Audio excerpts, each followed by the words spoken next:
Hi everyone, welcome back to our YouTube channel and thank you so much for joining today. If you are new to the channel, please subscribe to our YouTube channel. The subscribe button is found somewhere here. Please click that subscribe button and make sure you turn on the notification bell so that when I post the next video, you would be the first to watch. So today's video, I'm going to be talking about the good and the bad sides or the advantages and disadvantages of studying in North Cyprus or moving to Northern Cyprus as an international student. For those of you who are just joining the channel, this is a travel abroad journey, all right, or a travel channel where I share tips on North Cyprus and other European countries, other African countries, other South American, and of course, Asian countries as well. All right, so please like our video and make sure you subscribe to our YouTube channel. Thank you so much. Like I said before, but before I start the process, I want to draw your attention to the fact that Northern Cyprus is not located in Europe, all right? It is not a member of the European Union. Therefore, if you are in Northern Cyprus, you cannot just easily move to Europe like that. You need a visa to migrate abroad, all right, if you are in Northern Cyprus. Now, let's talk about some of the advantages and disadvantages of studying in Northern Cyprus as an international student. I am going to start with the very first advantage, which is the issue of weather. The weather in Northern Cyprus is not like in most European countries where you find a lot of snow on the streets, all right? Or maybe during the winter season, you are going to find a lot of cold, or you are going to feel too cold, you understand? Or maybe find too much snow on the streets, like maybe in the streets of Europe or in European countries and in Canada. No, you are just going to find maybe the weather will be very cold, maybe not that very cold for some other students, but cold. So that is what you should expect. Do not expect a lot of snow. Do not expect snow in Northern Cyprus, okay? Maybe probably right now snow is coming, but it was never the case like that up till 2022, okay? So you should expect that before you move to North Cyprus. If you want to go to a country where you will see snow covers the entire area, then you shouldn't be looking at Northern Cyprus. I'm just telling you facts right now. Then during summer gets pretty hot in Northern Cyprus, as I know. Sometimes you may even find temperatures in the summer season going up to like 30, 39, 38, 39, and 40 degrees Celsius. Most of the time, yes, it's true. I have experienced temperature within 39 and 40 degrees in Northern Cyprus. So that is something you should put into consideration. And in winter, I think the least I experienced in winter in Northern Cyprus was 2 degrees Celsius. Yes, 2 degrees Celsius in Northern Cyprus. But when I traveled to Ankara, I experienced -2, -3. It was dangerous in Ankara. So that is what you should know. Now, the job issues in Northern Cyprus, I want to talk about that, which is another issue you are going to experience in North Cyprus. The jobs in North Cyprus, not like there are no jobs. There are jobs in North Cyprus. Yes, of course. I want to be straight and truthful with you guys on here. If you have been following this channel, you would understand that this channel is all about the truth. There are few jobs in North Cyprus, like maybe, and the jobs are not that white collar jobs that you expect, maybe office jobs. No. What you are going to find in North Cyprus are mostly maybe like manual jobs, very heavy jobs, maybe car washing, construction jobs, maybe restaurant jobs and stuff like that. You understand? So jobs that are not maybe fruit pickings and maybe farming jobs.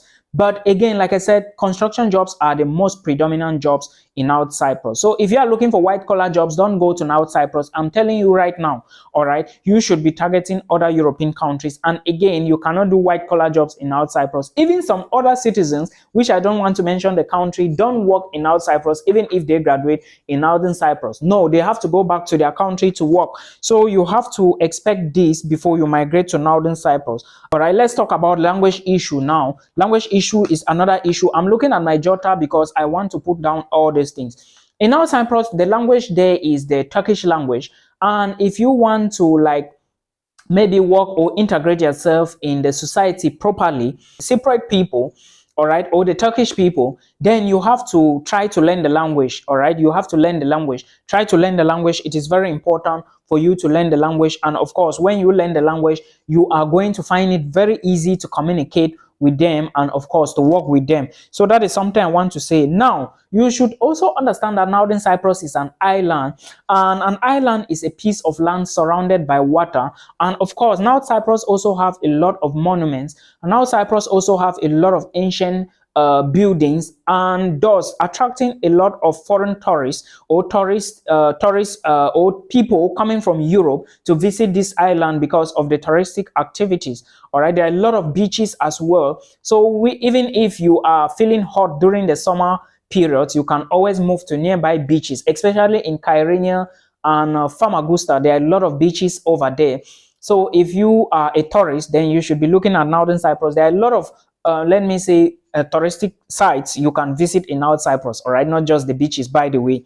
So that is what you need to know. Cultural diversity is also another thing in Northern Cyprus. If you are moving to North Cyprus, know that you are going to meet a lot of people from different nationalities, a lot of people with different religious beliefs, and of course a lot of people who have different beliefs and different IQs.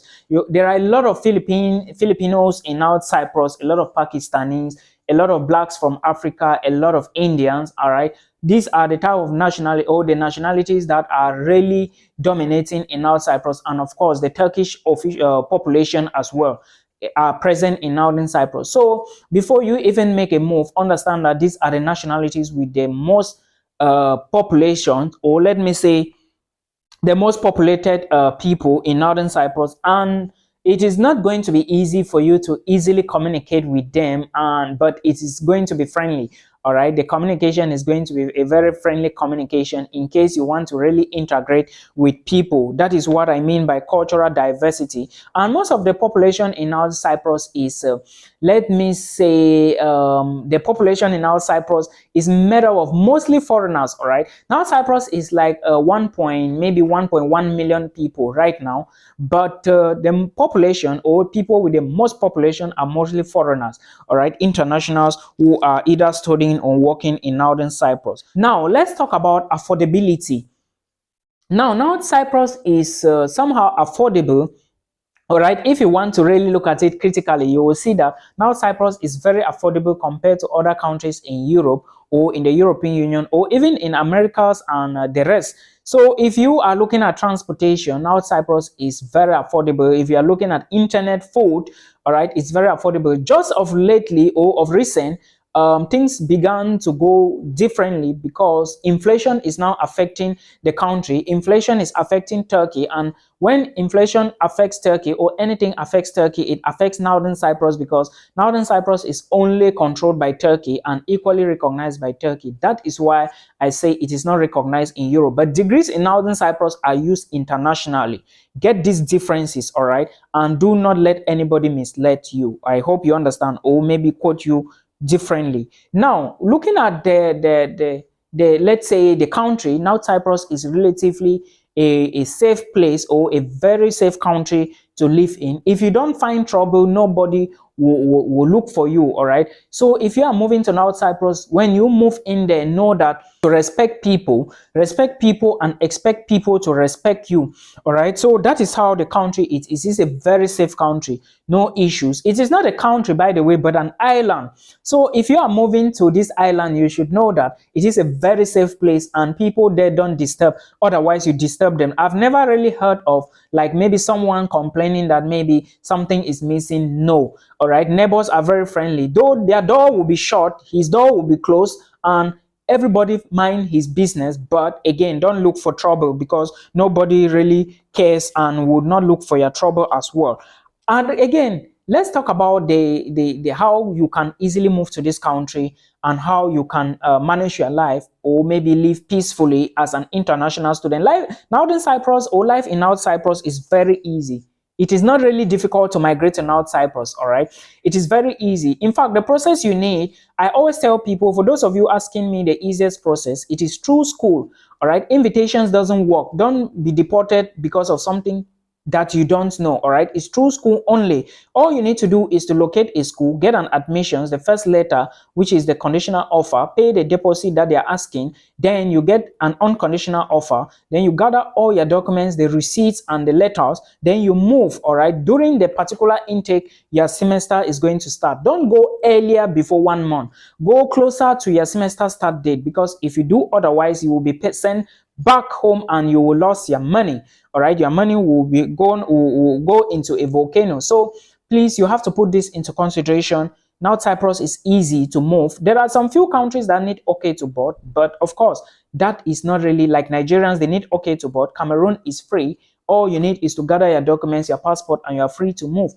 Other countries as well, they are free to move into North Cyprus. I think Ghanaians, Kenyans, and other nationalities, but there are some few countries that need okay to board, and that is not really a problem and something like that. All right, now, if you are living in Northern Cyprus, feasibility, let's say if you are living on campus, let's talk about the on-campus accommodation and the off-campus accommodation, because we are talking about the disadvantages and the advantages here. I would like to draw your attention that off-campus accommodation is cheaper than on-campus accommodation. If you have the two, choose off-campus accommodation because it is easy and cheap for you. Maybe an apartment, 2+1 apartment off-campus in North Cyprus will cost you like maybe £350. 2+1 means that 2 bedrooms, 1 parlor, 1 kitchen, and 1 toilet. All right, that's the meaning of 2+1. Will cost you like maybe £350. But if you really want to live on campus, that same 2+1 will cost you like maybe $500 or more. All right, so that is something you should understand. It will cost you more, so don't even debate about this. I'm just telling you facts. Then you may just want to consider living off campus, and of course, if you get a 2+1, you can share with people, but always share with people that you know them, you can trust them. All right, because a lot of people are behaving very funny nowadays. Now, there are equally accessibility to facilities like football facilities and maybe the sport complex, or maybe other maybe tennis facilities, or maybe other sporting facilities. Of course, it is accessible if you live on campus. And if you live on campus, it is easy to equally locate lectures halls. For those who are living in CIU, it is easy to just move to the CIU arena, which is the biggest arena in Northern Cyprus. This arena has football pitches, tennis courts, and handball courts, and all those things, swimming pools, handball pitches, and all courts and stuff like that. All right, so this is the biggest arena in North Cyprus, and if you live on campus, you can easily move to these places. If you're a footballer, if you're a tennis player, a swimmer, or whatsoever, you can just migrate easily, or just step out easily and quickly or fast into these places. All right, then if you live off campus, it is going to be very difficult for you because you need to take a bus to come into school, and sometimes it costs you a lot of transportation. Again, those of you living on campus, you understand that school bus is free, and it's equally very easy to access the city centers if you are living off campus with a school bus. But again, the time covered is going to be long compared to someone who is living directly at city center. All right, maybe he has something to buy, or maybe has something to do. But for you to move around the town or around the city, or Nicosia, or around other cities, you of course you need a school bus to pick you up, or you pay the private buses or private taxis. But private taxis and buses are expensive, so always wait for school buses on the various bus stops that they come to. All right, it's very important for you to know. Then those that live on campus have easy accessibility to libraries or maybe school facilities like I explained to you. Meanwhile, those off campus will have to enter the bus to come in, or sometimes it costs them even transportation. So that is what you need to know again. And accessibility to lectures halls, it's very easy. I used to live in Kyrenia, but sometimes I go to CIU or even near East to use their libraries. All right, but it was still very difficult and tedious for me because sometimes I leave my house, before I reach the where I'm going, it's already 1 hour plus or more. So these are some of the advantages and disadvantages of you. Accommodation, I was already talking about it. Off-campus accommodation is cheaper than on-campus accommodation, and of course, if you live on campus, you benefit from food, maybe some things like maybe free internet and all the rest, and of course, free buses. There are free buses for every student in North Cyprus. All right, if you are an international student and you intend to study in North Cyprus, know that school buses are free. You can even enter the school bus going to Near East if you want to go to Near East. If you want to go to Guinea American University in Kyrenia, you can enter and for free, all right, and go. Otherwise, but you have to understand that sometimes some drivers behave funny, but of course, within Nicosia, you can equally tour around using the school buses for free, and there are other free accessibility like maybe library access and so many other things. Of course, when you live on campus, you can still decide if you are eating from the school canteen or school cooks, or if you are going to be cooking your food. It just depends on you. Of course, before you even enter the school dormitory, you are going to sign a contract. And if you are living off campus, know that the payment system may not be easy. Like I told you, for you to pay an apartment off campus, you have to maybe put two deposits or one deposit plus a commission if you are actually looking for an agent to get you the apartment. And that is where it becomes so complicated before you pay 6 months rent again in addition to all these things. So please make sure you put this into consideration before you start looking for that. But again, if you are staying on off campus, you equally need to make a deposit, all right? But in this case, it is not an agent again. You can still find your accommodation yourself. It is not a big deal, okay? So you should just know what it is and plan yourself well. Those of you who are living in faraway cities like Famagusta and Kyrenia, please pay attention to the fact that maybe if you don't use a bus to go to your city, you may want to take auto stop, and you have to be careful with auto stop. Not everything that glitters is gold. Please, this is all I can say. Just be careful and make sure you put things in order. Now, I want to talk about the fact that, like I said at the beginning, if you don't have money, don't go to North Cyprus, because paying your tuition fee as an international student to the point of graduation will stress you a lot. And when you work with Turkish people in North Cyprus, or when you work in Northern Cyprus, you are going to be paid in Turkish lira, and to convert Turkish lira to euros and dollars that your tuition fee will be paid is going to break you down. It is a very big struggle. Please, if you don't have a sponsor, do not go, because there is no need going to a country where you cannot pay your own tuition fee. It doesn't make sense. I hope you learned something from here. So these are some of the advantages and disadvantages. Guys, please be careful if you are working with construction companies. It is not going to be easy, all right? And a lot of people have been falling from construction sites. Be careful. I hope you enjoyed this till we meet again in another one.